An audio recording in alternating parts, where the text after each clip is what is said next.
Hey, everybody. Hey. Hello, hello. Welcome to the Wi-Fi Pod, the laptop edition. That's right. All of our notes. Studious. It's the topic today. I've seen it. I've seen it on other podcasts where one person will have a laptop out, and I thought, why am I hiding this? Started that Ripple today. I was going to say it's cascaded beautifully. That's I right. promise I won't be doing any other work. No, we'll keep it all focused. Well, I mean, Focused in. do what I do when I pretend I'm in a staff meeting and just kind of goof around. No. No, I can't hear these things. Why? It's all right. Firstly, Sabrina, you're back from Guatemala. I am, yes. Tell me about it. How was it? I am back. It was very it was lovely. Got to learn a lot about the car. I had to think about my words. Okay. Were you like trying to choose one? I don't know. carefully, I was trying to see what direction I wanted to go with. Well, this is I like the unfiltered access. So Oh, okay. I'm assuming at some level. I'm it was very lovely. excited for the Mexico trip. I'm very excited already for next February. You're looking forward. The Mexico locations look just amazing. They do. The resort was beautiful. The view from the resort was just beautiful. It was, and I have probably never been with such a collective group of individuals that were open to expressing, open to sharing, open to sharing their experiences, whether it was paranormal or all these things, astral travel, all these things that I dive into. I'm like, oh, we're talking about this? Oh, okay. This is okay. Yeah, It's right. like we're just chit chatting about Astral normal projection stuff. has come up in my feed as well lately. Yeah. Cool. So, through various people are talking about declassified CAA documents. It's yeah. And so I'm just Yeah, like, it's I was looping. reading that article This too. is weird out there. About astral Me too. projection. I was too. About Mars. Yeah. Yeah. Yeah. Yeah, it's looping around. So, overall, very beautiful, great time. Always love the people. I feel like we really honed in on creativity and a little bit of manifestation, present moment awareness, the lake itself, healing, the community, the people. I never did not feel safe walking through. We were walking at night, and it's about 20-minute walk back to the resort from the lake area, the dock area, and you just say hola, and everyone's like, oh, they're like, oh, Hey. hola, hi. Yeah, and it was really beautiful in that sense. And we got to tour the city. We had a great tour guide. Cool. Let us know. We call it Guatemala. Okay. Guatemala. Oh, That's I what never it knew was that. called before the Spanish came over, colonized it. Guatemala, they changed it to Guatemala, which, to my understanding and to my remembrance, is something of unkept. Oh. Not, Okay. I don't want to say dirty if that's not what it. Yeah, so Guatemala. So we kept referring it to that. Nice. Cool. Yeah. Isn't that cool? That's one of the things I've learned wherever I go. And if you do any sort of tour for anything that's local, you will walk away and having like learned something. You're like, oh, I've known of Guatemala my whole life. I've never heard this ever, and I wouldn't have if I didn't come here. The scarf Yeah, made there by the locals. There we go. Awesome. And then we got to see how they do the weaving process and the silk process, and how they dye it. They dye it with natural herbs or plants and fruits, things of that nature. that's cool. a fun book. So that was amazing. I read a book once. Not to. Tell me about it. It was about, Tell me about that book. It was about like how they is like I forget it was all like colors and how they make pigments for painting like in the Renaissance like 500 years ago and like all the different things they use. I was just like, how did they make that color? I'm like, oh, they used that. Wow, that's weird. Never Yeah.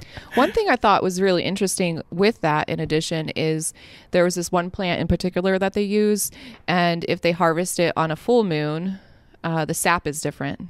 So whether they harvest it on a full moon or off of a full moon, it'll be a light gray in color or a dark, rich, like it looked like really navy blue. Cool. Wow. Yeah, I thought that was interesting. That's cool. Speaking of moons, there's a new moon tonight, Ooh. Yeah. which is apparently uber potent. Yeah. Manifestation Are you moon. feeling it? Anyone? Oh yeah. Yeah. Oh yeah. Woo. Dialed in with this Dialed stuff lately. in. Yeah. Oh yeah.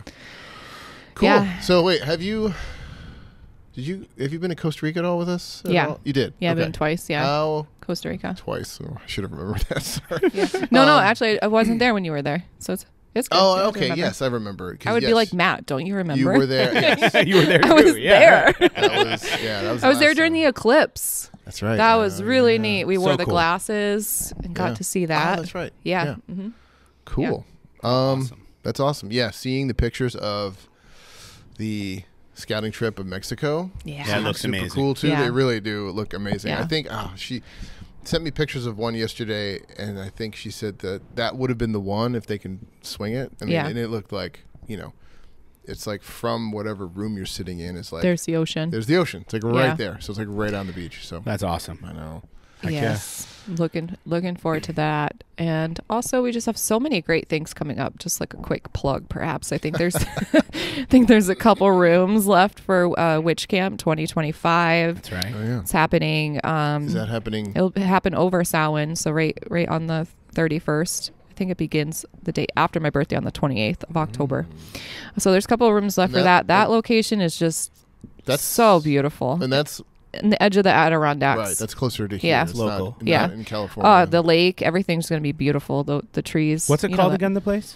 What is it called? Vanderkamp with a K. Vanderkamp. That's right. Vanderkamp with a K. With a K. Yeah, so take a look at that. And then Looks awesome. obviously we're going to the Berkshires, and I know we're talking about a couple other yoga festivals, but Fun that's stuff. in the Nice. future. What are we doing right now? Oh, everyone? yeah. What are we doing right now today? Because Lucy and Ethel, or maybe I shouldn't say Thelma and Louise. but Yeah, Jessica maybe and- both. Jessica and Jeannie are. Lucy and Ethel's a little bit more whimsical. Yeah. I don't know if you've seen Thelma Yeah, and Louise. Okay, fine. They're coming back today, so they're still gone. Unlike the Scorpio and the Aquarians are out of the house. Right. I mean, Right. So it's just us right now. Last week was the Dude Cast. And That's this right. week we got Sabrina. This week is. no, it's don't put almost that pressure on me. It's almost a shame because I probably will ask Jessica and or Jeannie when next time they're on the pod. They get a short answer because I'm That's just right. curious what their Mm-hmm. answer is. Yeah. I think we phrase it as the most important book or books you've ever read. Like Yeah. not necessarily something you would call the best, but something that had most important, maybe lasting impact. Yeah. Which was like, yeah, that's a tough one. Right there, I'm just like, it's like asking me your favorite movie. Mhm. I'm like, oh my God, what do I say? Right. There's so many, you know what I mean? Yeah. But yeah, this was made me think, and I couldn't limit it to one, so I brought and have a handful. I felt the same way. Yeah, I figured. I love that for the both of you. Yeah. I also thought about it as like very interesting how my reading interests and like topically has changed. Yeah. Like it's like I could say like Harry Potter changed my life, but Right. it definitely Yeah. but Yeah. but I didn't since even then think about- there's yeah. been more, I feel like the books that I chose you'll see are much more in the same vein. And I thought So they're probably not going to be in the same vein as Matt, for sure, which I like. I think would that- also be interested in hearing like what was a book that you would have chose 10 years ago, right? Oh, or when you were okay. like the age of 10. Or like any other And then- pivotal moment. In Yeah, your I mean, life. maybe it's not on your list now. Mm-hmm. If it's not on your list now, I would also be interested in hearing that. Yeah. Great question. Yeah. See, That's right. Yeah. you're like, what am I You here know all to do? about books. Come on, Friends, we say this because I am not an avid reader. Okay. I don't know if I would say that I'm not an avid reader. That feels like, Does it feel inaccurate? I don't know. I would have to sit with that, but It's hard. You go through spells. Like I remember, Yeah. there were times in my life where I would read maybe 5 books a year, Mm. if that. And then some years I could read like 40 because Yeah. I just like get in the zone and I'm just Yeah. like this one boom, this one boom. And This had me think. This had me think of when I was in 4th grade Okay. and I was in reading competition. Oh. I didn't read any of those books. competition. I was like, there was only like 12 of us on a team, but I somehow knew all the answers. So wait, so Is what it- is reading competition? I've never Like- heard of this. You would read as many, like you would have a list of 20 or 50 books. I mean, Okay. I would have to say I did read some of them, but I was an active participant. I was a good, answerer. That's how awesome. how I don't know. I think I just read the back or Came read, to you. came to me. So I really sat with that. That was funny to me, and Maybe I had you a just- really good laugh at it. Maybe you just answered all the questions that were like That were- the first or second one, like pretty much Maybe. like you could glean it from the back. Maybe Yeah. I want to backtrack and say I probably did read a couple of There we them. go. That's fine. And yeah, I mean, to this day, I would say that my books are very much, I don't know, like of the experience books. Mhm. Like, so Cool. yeah, let's see. Who wants to go first? Let's go back and forth. So All right, who wants to? yeah, Matt, I'll Matt, go first. what do you I'll got? start. I brought 2. You got the book shirt today. Sorry, Joshua. Yeah, that's true. So you gotta he's got go the book first. shirt I totally today. agree. So I brought 2 of them. There's a third I want to talk about. I thought of a fourth. Okay. And I think once I hear other people, I'll be like, oh, this reminds me of this one. That's right. All right, I'm going to go with one that this goes Drum roll. to my core. The book is called Quiet, Ooh. The Power of Introverts in a World That Can't Stop Talking by Susan Cain. Okay. This is what it exactly says. It's like when we often think of introverts or people that are very quiet or don't talk a lot, we can somehow or sometimes dismiss them as far as like leadership capability. Like if usually the loudest voice in the room gets the most attention, and then therefore people like, oh, default, they could be in charge. When not only is that not the case, but it's also in some cases the exact opposite of what you're looking for. For me, why this struck such a chord is because growing up in school, I was an introvert. I was so quiet. I mean, especially starting high school, so quiet, didn't like participating. I will sit and listen to every word a teacher says, but please don't call on me. Huh. And so then I became a teacher, and that definitely formed how I approached teaching in my classroom and how my relationships with kids. And when you're going to teacher school and like when you're watching like your supervising teachers or like your mentors, the things they do to try to get people to participate. And that was always the thing. It's like, how do I draw you out? How do I break you like out of your shell? Yeah. And this whole book is like, just because they're in a shell, like that's fine. Like you don't have to make an introvert an extrovert for them to either have value or be effective or anything you think they should be. So like it was just such validation. We're like things that I knew but could not articulate until I read this. I'm like, this is exactly it. Oh my God. And even being a teacher, like first couple years, you could recognize it. Oh, in it was just like how many things. It's like, oh, this was the most butt clenchy thing that I was taught to do.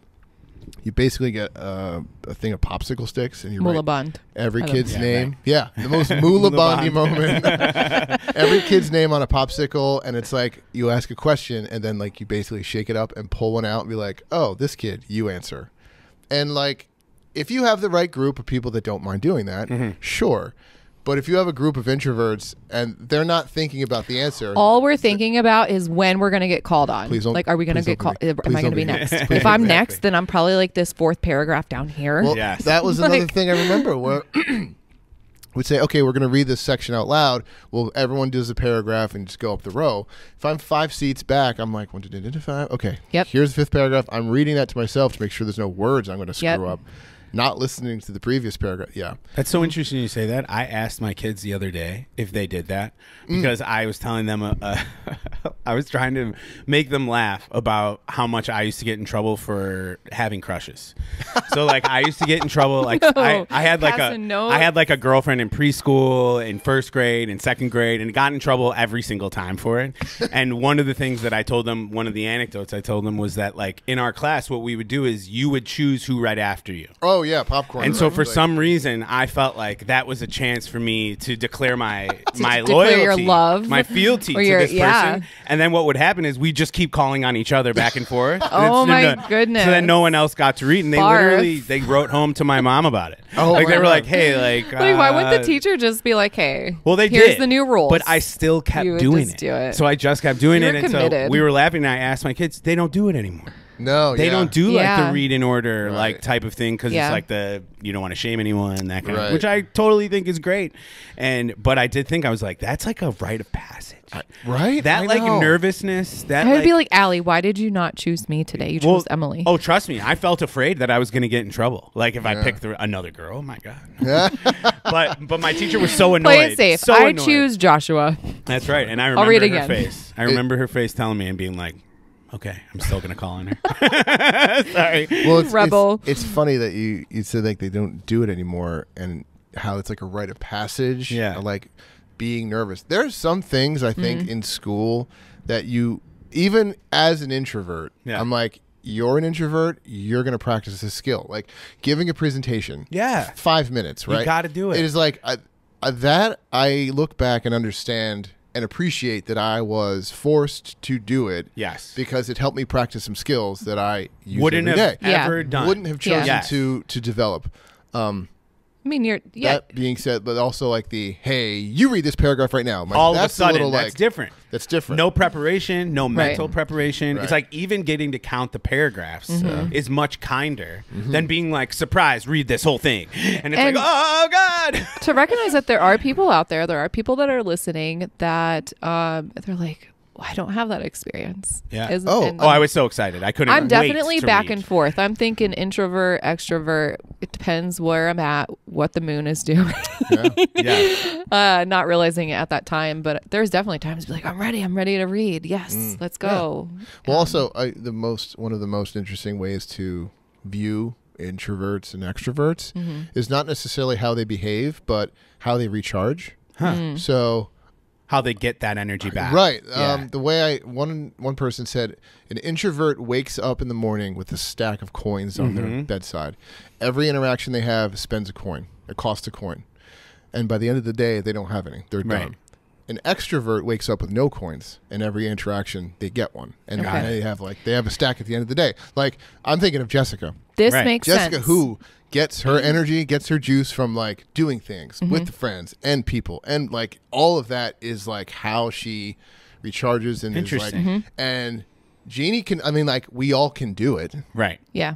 but it all costs a different level of energy. you know? So I'm like really into the human. I won't go deep into it. I'm just saying I'm really into the human design. That was my professional development I got last year. Cool. Part of it. So I've been moving through that. I feel like I'm at a different point where I can focus and learn and be and take notes, that kind of thing, be a student in a different capacity. So that makes sense to me, whether they have, because I'm really on this creative kick. Like, where's my creative energy? Why I have to like stoke that creative energy, and I'm open in that center in my sacral center. So if you come in feeling like a 2 out of 10 creatively, thank you. Gotcha. Then that's gonna I'm gonna use that. I'm gonna amp that up. That can amp all the way up to 7 out of 10 for me, Right. and then I'm gonna roll with that. Right. And I'm gonna move into that. So it's like a lot like the coin thing. You Yeah. know, take, give. It's- okay, depending on what's moving. It's fantastic in awareness of people, like especially that you're in close contact with often, like coworkers. That it's like knowing that you're a 4, Josh, Right. and I'm a 1. I'm a What 2. You're a 2, I'm a right? 2. And it's or like any other human design, which we're going to talk about at some point. Yeah. I know not a lot about that. Okay. But just knowing that, it's like, oh, if I know you're a 2, Yeah. and I come to you with this thing, Yeah, I we're can gonna, not like, predict your. Expect a response. It's like this Yeah. network that's happening that we don't even know. Like before I got on the podcast, I'm like, well, I don't know. And you are like, so here we are networking. Yeah. Well, and it's also interesting. I was thinking about just the idea of introverts and like just how I don't really like when I was, and I think about just because my kids are getting older. Right, And I think yeah. like the consistent behavioral assessment of children nowadays in comparison to what it was when I was a kid. And when I was a kid, I felt like it was more like, yo, you need to fit in, dude. Like, hey, whether you're introverted or extroverted, like you need to do this, you know? And now it's like, oh, well, I feel like there's a lot more understanding for like education, like in education and that kind of thing. But it's funny to see the difference in like I don't know, on Instagram it's so funny, like boomer moms and like the grandmas being like continuously parenting the way that they parented when they were kids, Oh, and yeah. like having the mom be like, we don't say be careful, we say what's your plan, you know, like what's your plan, goodness. like that kind of thing, like all the little gentle parenting, like that kind of stuff. It's like everyone's trying their best to make sure that their kid can experience the world in a way that no one is judging them for who they actually are, right? Yeah. And so I feel like this book is, I get why it would make a lot of sense, because it's like for us, we weren't like told like, it's totally cool if you're going to be quiet today. Right. Like it's like that was never a part of the conversation, and it was not accepted actually. Yeah. You know, Right. you have to read right now. And it's like, being an introvert, it was always treated as something that needed to be cured or fixed. Yes, Totally. exactly. And even if you're an extrovert too much, they need Right. to fix that too. Bring it back to the middle, Right. so you can fit into that that supply chain of workers Right. that we're Right, we trying to don't- make yeah. you be. Yeah. You know? Yeah, it was that. So it just felt really good to read it and just say like, oh, you know what? I knew something. The way I handled things or saw the world was like a superpower, and Yeah. like it's as valid as someone who's an extrovert. Yes, Yeah. I like that. Yeah. That's cool. So Quiet by Susan Cain. There Quiet we go. by Susan Cain. Yeah. Beautiful. Sometimes when I read, I'll read the last. I'll pick a spot. Are you like Billy Crystal from When Harry Met Sally? I'll pick a spot, I'll read, and then I'll read the bottom. I like read from bottom to top. You all can write in and let me know about myself. Here is a strat. We did have someone write in, by the way. Okay. We had someone write in about our religion and spirituality. So I'll share that with you all. Cool. Remind me of that. Yeah. Okay. Just came in yesterday. So have you seen When Harry Met Sally? yeah. Okay, you know when he's like, when I buy a new book, I read the last page first, so I know how it ends in case I die. Gosh, You know what I love that character. What got me through college? If you got to do a lot of reading in a night, what you do is you just take the first sentence of a paragraph and the last sentence of a paragraph. Okay. That's all you do. Skip the middle. And skip the middle because it's all like the details. And if you like really need, you just get the gist. The page is done. Yeah, right. Just Exactly. get the big idea. Yeah. Speaking of that audiobook, I put it on like 2 speed. Oh, yeah. Great. 2 or like 1.8, 1.5, Oh, you can do 1.7. Wow. Yeah, I'm just like, I don't know why my brain is just like understands it more. Otherwise, good. it's just like, oh my goodness. I can max out at 1.3 times. Yeah. Okay. And then I like, after a see, while, I don't even know. I'm like, what does 1 speed sound like? And it sounds like, sounds like it's talking really slow. It's like, that's Eckhart Tolle normal voice. Yes, exactly. So let's just let me preference that of like what I was doing it with was Eckhart Tolle, who will be like this. Oh, yeah. And then we will The slowest, quietest talker. That's Yeah. where we're at. So Andrew Bernard from The Office, when he talks about Southern accents, he's Yep. like, well, from Savannah, you need to talk like molasses is just coming out of your mouth. That's exactly what I thought about when you did your impression earlier. Jeannie's gonna listen good. back to that and be like, "Oh, that's my husband." That's right. There you go. Josh, what do you got? Give me one of yours.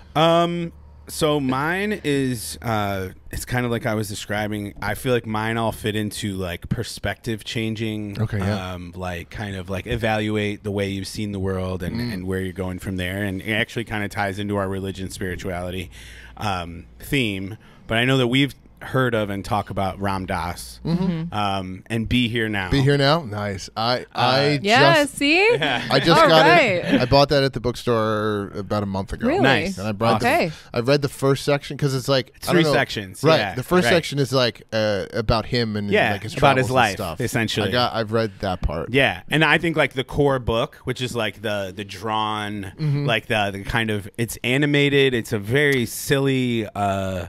It's a different like way I've never to present it. Yeah, I've never seen a book like it. It actually has the binding is like lengthwise. Right. It's like landscape. Yeah. Yes. Like, yeah. So it's like a very interesting thing, and it like hit me at the perfect time. And it's just really like using Hindu and mindfulness and psychedelics in his history, and just talking about like the illusory nature of reality, and kind of like the perspectives that you can live within and around, and to be present. And like understanding that there is like loving kindness in every moment for every situation, if you can realize that there's like stories and ego and things that get in the way of us enjoying life that have been like evolutionary, and like things that, you know, are to protect us or to our neuroses is what he always says. and how he pronounces it. That's not how I would say it, but it's definitely like it's a book of, it's almost it's like a guy it's like he's talking. Ram Dass, which is like, I really love his talks, but it's like when you read it, if you've listened to his talks, it's very similar to there's jokes, there's like he has a lot of levity. It reads like he speaks. Yeah, so it's very and good, so it's like really easy to read, and I've read It's like it probably a podcast before a podcast. Yeah. Just like chit-chatting. Yeah. And then it follows up with that core book with like actual prescription of like yoga, meditation, like a real practicing availability to practice like what he just preaches. like, is you it know? even called like the cookbook for like a life or something like That's that? what he- yeah, yeah. I think that's what he called it. And I remember like I was flipping through it. I read the first section, and then I was like, oh, this brown, like the brown pages. Yes. And I'm like, oh, this is unusual. And then I just look what the back section was, and I don't know what page I found, but it's like, oh, if you want to, you know, do this and feel this way and improve this part, do this exercise. I'm like, oh, this is Kundalini. Yes, and it is. Oh, yeah. It is. Exactly. And I'm like, oh, Excuse me. if I can't go back, I can't read this and be like, look at this interesting thing I read that's going to improve my quality of life, honey. And she'd be like, this is Kundalini. I've been talking about it for know 7 all about years. it. Yeah, so, exactly. Thanks. It really is. It's a really it's an interesting the calligraphic Calligraph. text is like really it keeps you engaged in a way that it's like it almost feels funny. Like Right, it's like ever want a book that's all illustrations, that's this book. You know, like, and it yeah, it really changed my life. I really felt like it gave me some freedom. I was dealing with it was a darker time in my life, so it was like a really awesome, perfect timing to flip the narrative from something that I couldn't escape in my mind and like really be here in the moment now. And I actually have it tattooed on my legs. I have be here on one leg and then now on the other. And it's like, so that where my uncle is a pastor and he always just says, all you can be is where your feet are. And so like and so like our worries and our past, our future worries and our past stories can really muddy up your ability to experience life at all.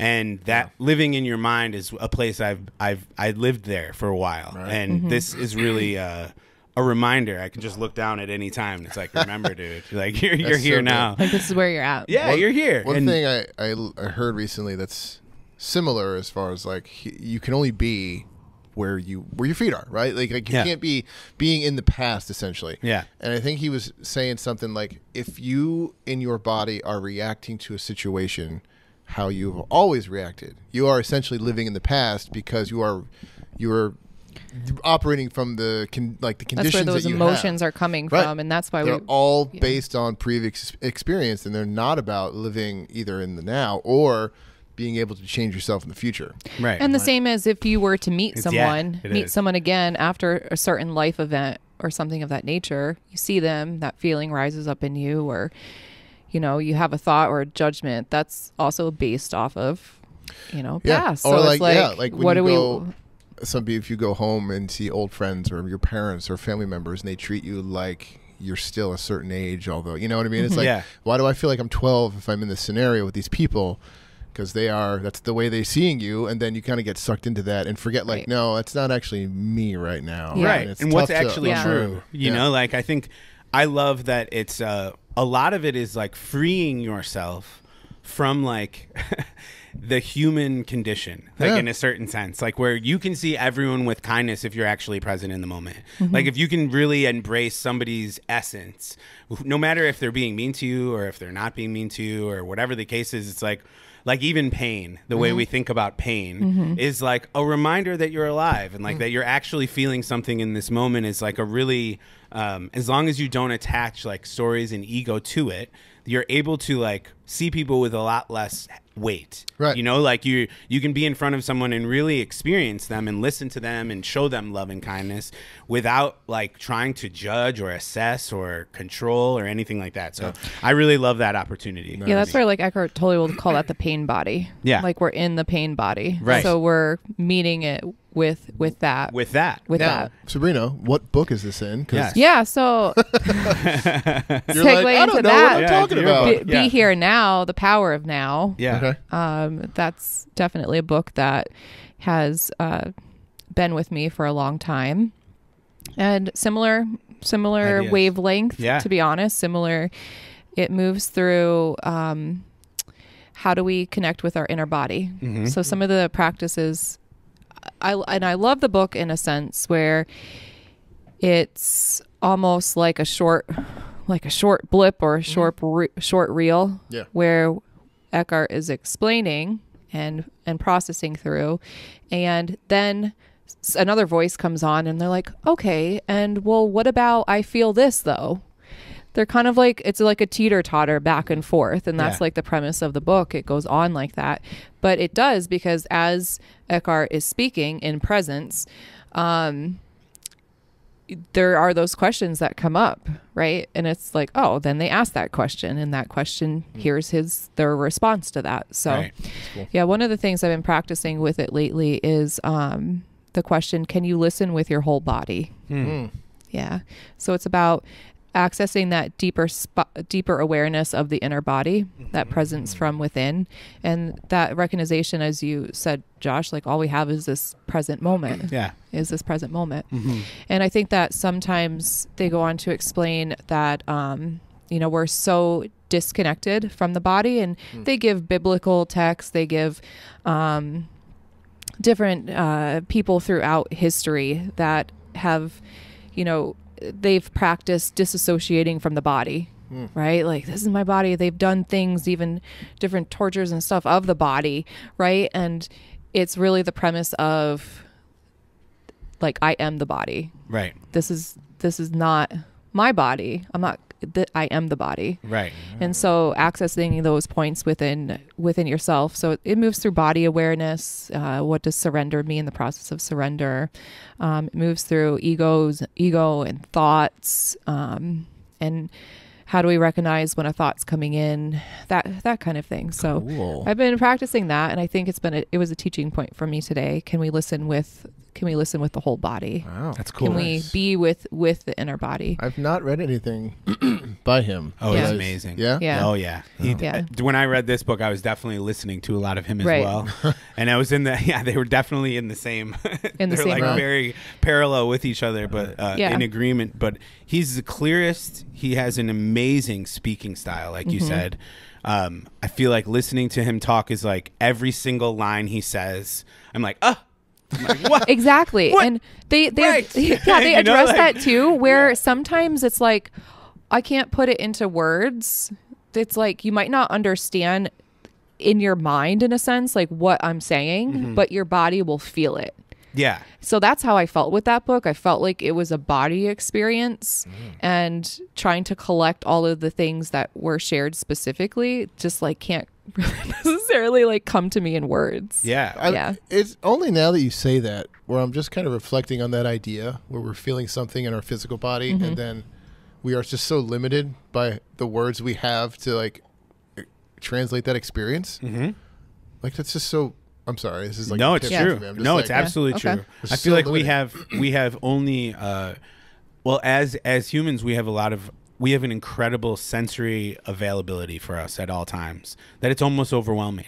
Like, it's like that to listen with your whole body, like to be. It's another way to say to be present. You know, And like, I will say to you, I think that's sometimes I have tried reading certain books, and it is hard for me because I get so into it. yeah. Oh, Like, I tell you, I just like The Girl on the Train. I read that one and I thought, like, that's a good one. That is I'm good. like, Hawkins? I was so Right? into it where I'm like, what's what's happening? What's real? Yeah, I don't Right. know. I just like it's a different It's engulfing. it's a different experience for me. So I'm like, I don't know.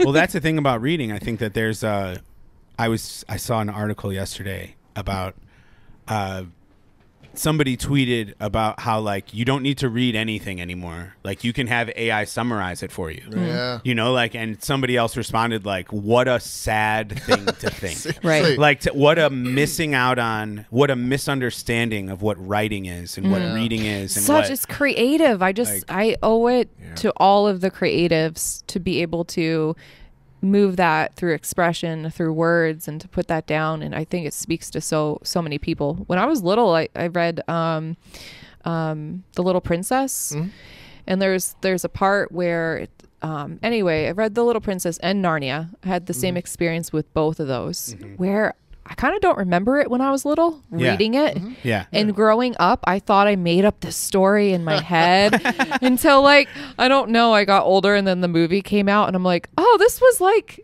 was that book. And they all came back to me. I remember Yeah. reading, but I thought that was like a dream almost like I had. Sometimes when I finish a book, I will then like go back to the first page Yeah. and like read the first paragraph Oh, and that's just be like, Okay. well, I mean, it's just nerdy, little like, wow, that was a journey. Like, we've come a long way, right? Like, Right. if I Yeah. read the synopsis or like the AI could summarize it in like a page, Right. it's like, who cares? I didn't feel anything. But Yeah. if Right. I spend weeks reading it, then I'm like, the whole point of like the experience, not the like you keep wanting to experience it because essentially you want to know how it ends.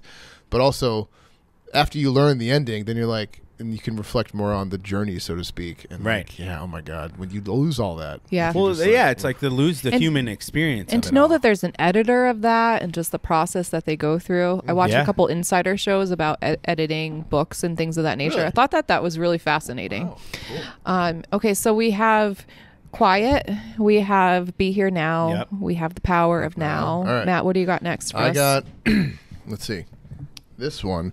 I've been reading a lot in trying to learn more about, like, I guess, personal awareness, relationship awareness. Like, Jeannie and I, when we drove out to Iowa for the first like half, we listened to a lot of Men Are From Mars, Women Are From Venus, that old 90s book, because like that was always one. That was a phenomenon. Right. It was a phenomenon. Especially because my parents had it too. At that age, I was like 10, 11. So like, Me too. I remember seeing the book around and being like, oh, relationship book weird.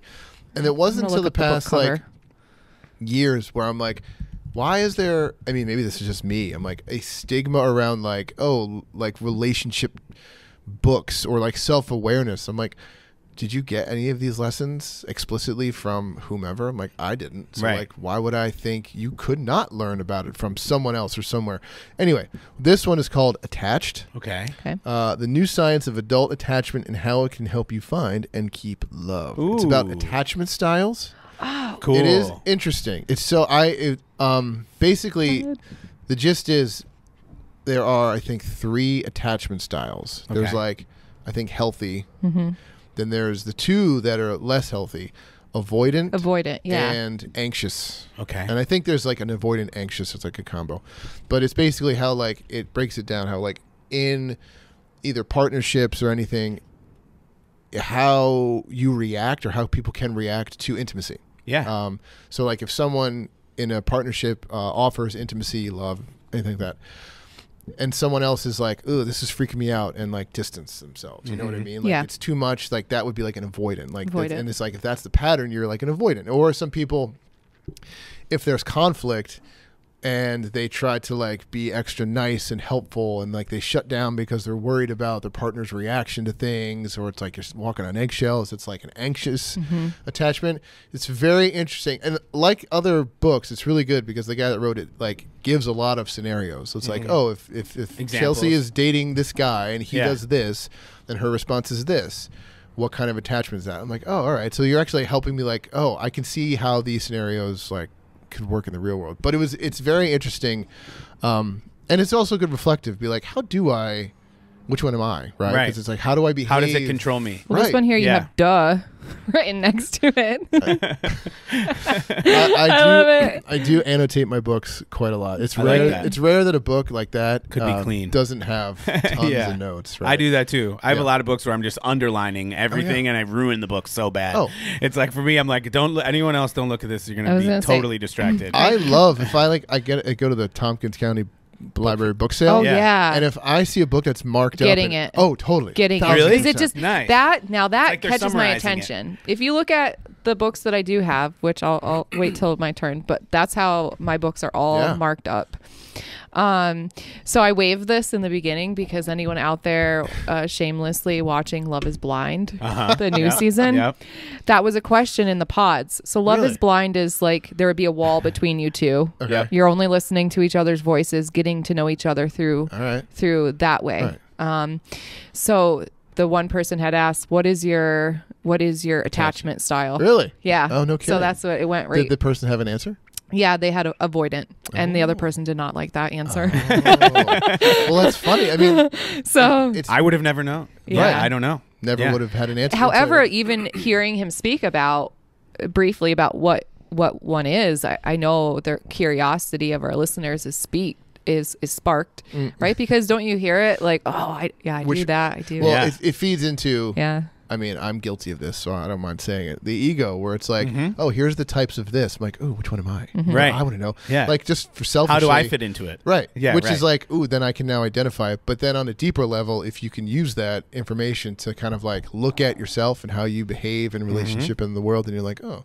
And the good thing is, too, the guy's like, this doesn't mean you're this type always and forever. Right. Like, you're never all just one, and nor is it impossible to change it. It's like being aware. Bringing your awareness around it. So it's like only so many times can you do something, and then you become aware of it, and then you keep doing it, keep repeating that pattern, and then you're like, oh, now I'm annoying myself. Right. Because I know that. That's when the tables start to turn. No wonder my spouse is annoyed at myself. I'm annoyed at myself. Yeah, so it was, and I got this, and at the book sale, it's usually 3 long weekends, and like the last weekend, paperbacks are like $25. Okay. Or like it's super cheap. Nice. Even the last day, it's like, here, give us $1 and fill a box because I just want to get them all out. So like in the last weekend I went and I purposely wanted to check out like the relationship marriage section and just like see what's there. I mean, mainly Gina and I wanted to read it and like see if we can find some that are like like the more outdated would be like funny. Yeah. But I found this one, and then a friend of mine had read it and talked about it. I'm like, oh, I think I have that. That's cool. But it started off as kind of a bit because we see if we could find really old like ones from the 50s or 60s, Nice. right? Yeah. But then it turned into like, if I treat life less as a joke, could I get something out of it? It's like, is this really what I'm? Yeah. Right. Yeah. And yeah. then I was like, oh, I found this book. My friend mentioned it. I've been Did having you a lot read of it? I that was like, lately. oh, yeah. I will check it out. So yeah, Attached. Okay. Check it out. That's cool. Yeah, it's a good one. Josh. Oh, I got to decide between We'd speak two. love language, attachment. So everyone's gonna be googling that. My next one, I'll go with Radical Acceptance by Tara Brach. And it's honestly, it's a similar usefulness for me at the time, and it's really a common. And this time, it's a blend of Buddhist teaching, and psychology. She's a psychologist, and personal anecdotes. So like people who she counseled, like with different names, and using examples. And it's really about like the trance of unworthiness. So it's like understanding that most people deal with this trance of unworthiness, that we're convinced that we aren't worthy of love or appreciation, or keeps us disconnected from other people. And then just this idea of radical acceptance is like similar to freeing yourself from stories and fears. It's like just accepting whatever comes your way. It's a very Buddhist way to think about things. It's like fully embracing the now and the reality that you're within without attaching so much self blame or any blame at all to anyone or anything. So it's like kind of like another way to be mindful and to have compassion for yourself. Because I think that in the age I was at the time, I think it rings true today. It's just being able to accept that you are where you are for a reason, and that like all of your decisions in the past, like there's no going back and changing it. So like being able to radically accept everything that is allows you freedom, like it allows you freedom from making things much heavier. And really that's an attachment to your own ego and like the things that hold you back from being happy and radiant and in the moment usually come from these stories that we're telling ourselves. And it's just really like the freedom through acceptance. Nice. that is similar to be here now, but also just really well written in the way of like the anecdotes themselves are like they're extreme. Like where like almost the context gives you like, oh man, what I'm dealing with ain't shit compared to compared to what people have to deal with. And like being able to use acceptance like in the face of death, in the face of illness or financial ruin or marriage ruined or like whatever the case is, to be able to free yourself from the responsibility of holding it all up is like a cheat code, I feel like, in a certain sense. And I love that about Buddhism and kind of the perspective that comes with it. Nice. So pretty simple. I like when you say, go ahead. Yeah. Oh, I was just going to say, I think I like what you said about like, oh, my problems aren't that bad. Yeah. It's like whenever I think if I'm like being a whine ass about my stuff, I'm like, just kind of pick up Man's Search for Meaning. And read a couple pages. Oh my God. Not a lot. I mean, it's a small book, but I don't read a whole lot. I'm like, all right, it's perspective. I'm fine. I can handle anything. I got the point in that book pretty quickly. What is that one called? It's called Man's Search for Meaning. It's by Viktor Frankl. He's a Holocaust survivor. Okay. So it's like a memoir in the camps and how he like survived, basically. Yeah. It's more about like him after being in Auschwitz. Yeah. And being able to not only just survive, but like learn to thrive. And it's like, and pulling from his experience to be like, to say that that humans can find meaning in the dire, like the worst our stick-to-itiveness, our ability to be resilient is past what you could ever imagine. Finding like levity in the like coldness of the showers, like the finding the way to laugh about things in the face of certain death Right. and like probably the worst thing you could ever imagine, Right. you know? And so it is again, that's a, And even afterwards, it's like after that experience, like what is the meaning of life? And it's like Right. to give life meaning. Yes. Like that's what he was like afterwards. He's To like, I live. need to live and create a meaning and not be just focused on what has happened. Like Yeah. what is the rest of my life going to be like if after that's all I something do? like that. Right. Yeah. Exactly. Well, that's powerful. Yeah. Sabrina. Well, Josh, I was going to ask you, is, you know, because I think that our children are a similar age. Yeah. Is there a certain age like that you know, you're like, hey, son, read this book? We're having, daughter, you know? we have a lot of conversations about reading lately. Yeah. They're at the ages, he's in 3rd grade and she's in 5th, where we have mandatory reading time every day. It's great. And it has been something to convince, you know, Oh, yeah. a bit of a homework at home type thing. But it's been really cool because I definitely will suggest these books when they get a little older. Yeah. But teenagers could totally value and benefit from these type of books, for sure. I think that I definitely try to teach them ideas from this, Yeah. without a doubt. Yeah, Like it's exactly. definitely. And then one day they'll read the book and they'll be like, "Oh my yeah, God, my yeah." dad like Yeah, taught he me used to say this that. to me. They're like Yeah. halfway through and like, this is amazing. This is awesome. This reminds me of my My mother. dad told me this. Yeah, this is years what he's ago. been saying the whole Yeah, I time. know, yeah. Exactly. Well, and I think times are changing in a way, like I said, that where kindness to oneself has always been something that, you know, I don't know that it's really talked about that much when we were kids. You know, like being kind. It was more, I guess, maybe because I was.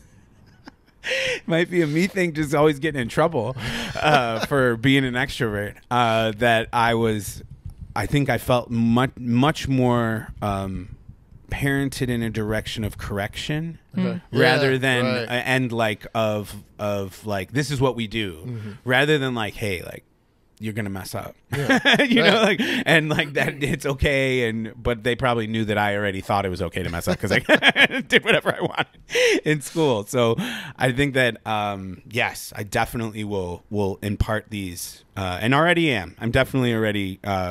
You know, I have my core phrases that I'm consistently throwing out there. And so. you know what?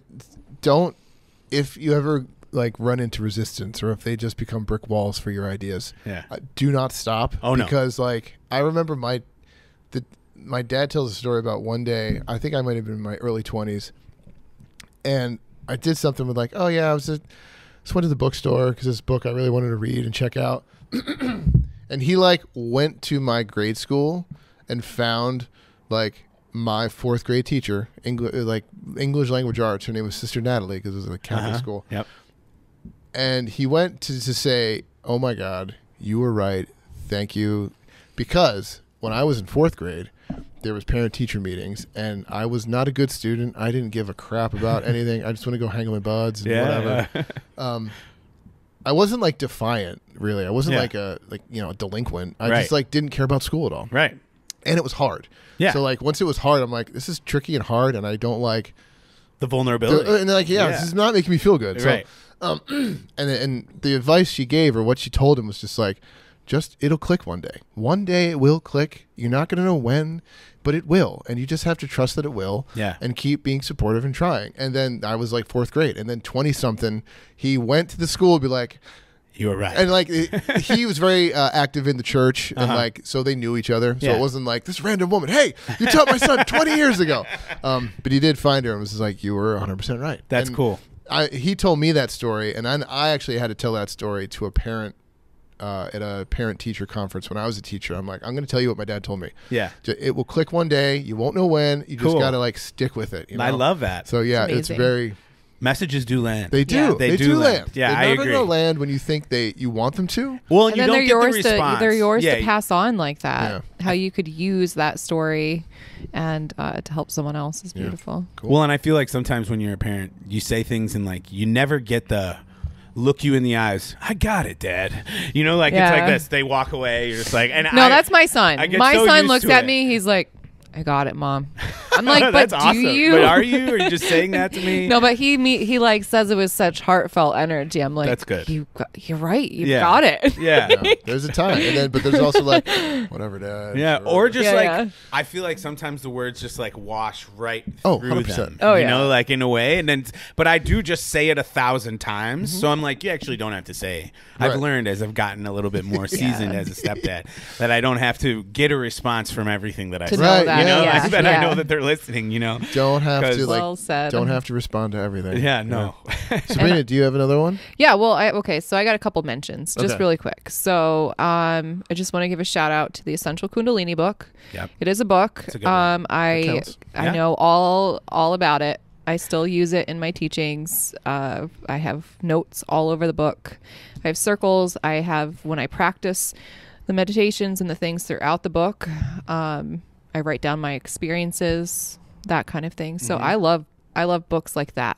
yeah, Then leads me into the astral travel book that Jessica got me. Nice.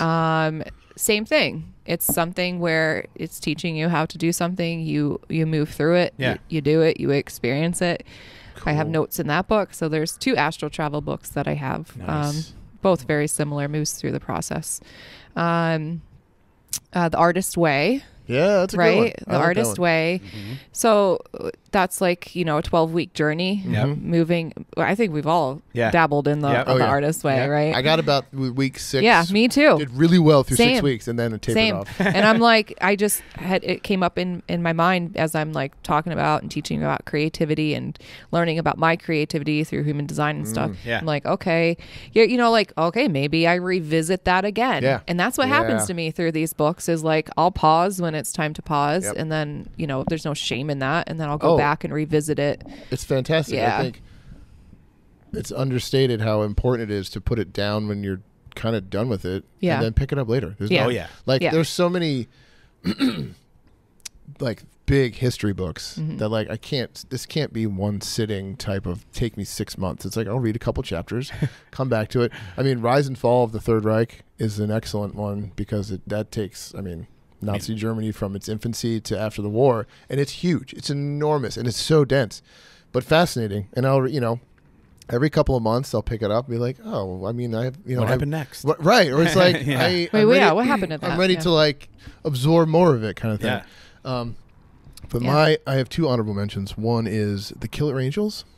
Okay. It's a historical fiction by Michael Shara, and it's about the Battle of Gettysburg. Oh, cool. But it's told as a narrative from like Sweet. points of view of like Lee, Longstreet, Oh, so cool. Joshua Chamberlain.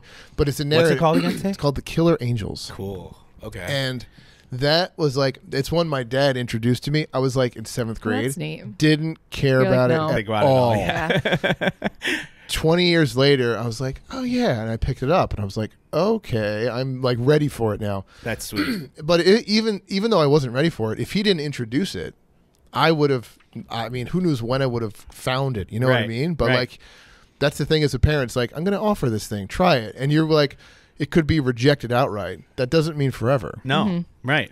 It's like the shirts that I got my son from Guatemala. I was like, he's not going to like these now, but maybe when He he's will one day. 18, That's right. he's going to be like, this is This a is cool This is shirt. fresh, yeah.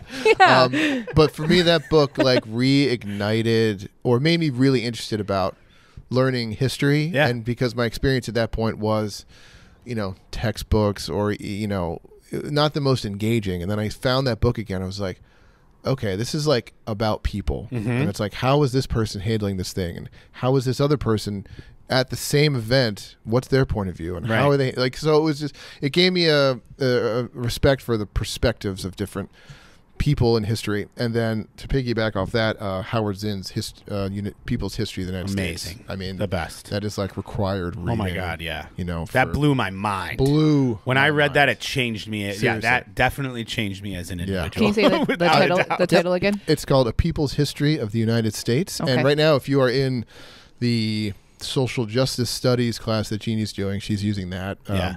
I would have that copy with me, but I think she actually has She it has with it, her teaching it. But yeah, oh man, mind blown. Because the first chapter about Columbus and his encounter with the Native Americans here, it's just like none of that was ever told to me. in the Yeah. section in the history book in No. high school. Or Yep. whatever. Right. It wasn't ever there. So I'm like, okay, what else is around that I don't know about? Type thing. That's So, where history books are the yeah. best. So those are my Yes. Yeah, two other honorable mentions. it's great. I You have any one. honorable I have one mentions? honorable mention is The Creative Act. It's The Way of Being by Rick Rubin. It'd be- Oh, if you're- Rick Rubin. If you're Yeah. looking I'll look at that for one a up. creative book, it Yeah. is Creative Act. amazing. Is it good? Oh, Okay. it's so cool. Because I think it's come up in my feed and my awareness. I've seen it, and Yes. it's on a list, but it's kind of low. But Oh, it's so cool. He's just There the it coolest is. guy, and is. his experience, and I just like as a music lover, Yep. his experience with so many different genres and Oh. different types of people from different socioeconomic backgrounds, and his ability to explain being creative. It makes it as someone who has written songs and created music and other things. It's it really. It speaks to it in such a beautiful way, just as a state of being, like Yeah. being creative as a state of being, and it's funny. All my books are kind of the same thing because it's like sort of about like You guys blew me away today. Just so you know, like I didn't know what I was gonna come here and hear what books that you enjoy. See, I don't like. I was like, is it gonna be like a sci-fi book? yeah. I thought that Is there gonna be like okay? No, I mean, if this you is where really we went today. well, before Josh finishes, you want a good sci-fi book? You read The Martian. The Martian. Yeah, they made a Okay. movie out of with Matt Damon. He's looking Yep. at me like I don't Dude, want to. I'm like I it's don't so want a good. good sci-fi book. The- I didn't know that was after the book. The Oh yeah. Martian? I Oh, the didn't know book that. is so. Okay, it is. cool. The movie's good. Yeah. Like I enjoyed I thought the it was movie. great, It yeah. is. Enjoyed it, but like. The book's probably so much because better. it goes into a lot more detail. Yeah. and it's really. I hate to say science fiction because all the science in it is It's like real. Is real. That's what I love. Basically, there's a mission to Mars. Like NASA astronauts have landed on Mars, and they have to leave. And there's, I think in the book, it's like during a storm. Yeah. So they take off, but one of their they have to leave someone behind because he gets killed in the storm, but he's not actually dead. So then he has to survive on Mars until he can remake contact with NASA. Hopefully, they can rescue him. But they Okay, think he's that dead. sounds like a good It's thriller. It's an amazing It is, movie. and It's an it's- amazing yeah. movie. Despite the heaviness of the science, it is such an easy read. Cool. Because it's like, The Martian. you know how like he talks to the camera? think Yeah. my child would like that's that what book. it's like. It's like Cool. a video log. So it's like a Oh, diary. that's so cool. It's just like a journal. I so like like that. it's first person. Those like are my the, favorite. The first Yes. line of the book. The book opens with the line, "I am well and truly fucked." Oh like, wow! That's how it sounds. And he's like, "I'm on Mars." I'm and, fucked. Yeah. Totally Yeah. screwed. Please don't let this pen or pencil run Right, out. right, exactly. It is, it's good science. But yes, I mean Rick Rubin. Oh. He's produced for like the Red Hot Chili Peppers, Run Slayer, DMC, Run Kanye DMC, West, everybody. I think he did a Metallica album. Yeah, Dr. Dre, he's everyone. worked with. He's This worked is with back to the everybody. creative act, right? Yeah. Yes. Okay. Yeah. Love that. Yeah. So that's for me, and then I think that's probably good for my Yeah, my, those are. If I could, so there is a book that I read daily. It is Melody Beatty's Journey to the Heart, and it's a daily entry. cool. Some of it tells their story of when they were in Yellowstone and this and that. I want to bring up today's that I read in Oh, go class for it. today because it has today, because it's the 28th, there's not the 29th. Tomorrow marks a new month, right? So I think it's kind of special, and we And landed. you know what? This is how you end a podcast. We episode. landed. right. Here we go. landed We here did. today. We did. So Melody Beatty's Journey to the Heart for February 28th, and this is like a short blip of it, but it says, there is a purpose, meaning, and rhythm to each step, each beat of your life. Each step, each feeling, each beat of your life is another mile traveled on your journey to the heart. In today's meditation offering, if you've lost your way and can't find life's rhythm, don't worry. Keep the heart open and it will find you. Ooh, I love it. Wow. So Beautiful. daily read. I love the daily read books. Don't even know Me what to too. say after that. Those like Yeah. the daily entries. Those are good. Yeah. Yeah. Wow. Awesome. Awesome, Man, everyone. I feel See, like not so bad. Yeah, all right. So I came with no books and I gave you Well, I 5, mean, I Here we think. go. this one of these conversations. good. I realized that like I am both going to have something to talk about, but I'm also going to learn something. Yeah. I want to see what anyone else can bring Yeah. to I the was thinking table. that too. So Yeah, like, I wrote a couple of them down that each of you talked about. So I think I want to hear from the other members of the team too. So I'm sure this won't Oh, be yeah. the last time we talk about it. But That's right. yeah, Yeah. episode 2 of this I love for it. sure. Thanks everyone. This Yeah. is for the Wi-Fi Pod episode 51. Yes. 51. Yeah, this is Matt. This is Sabrina. And this is Joshua. Thanks everyone. Bye.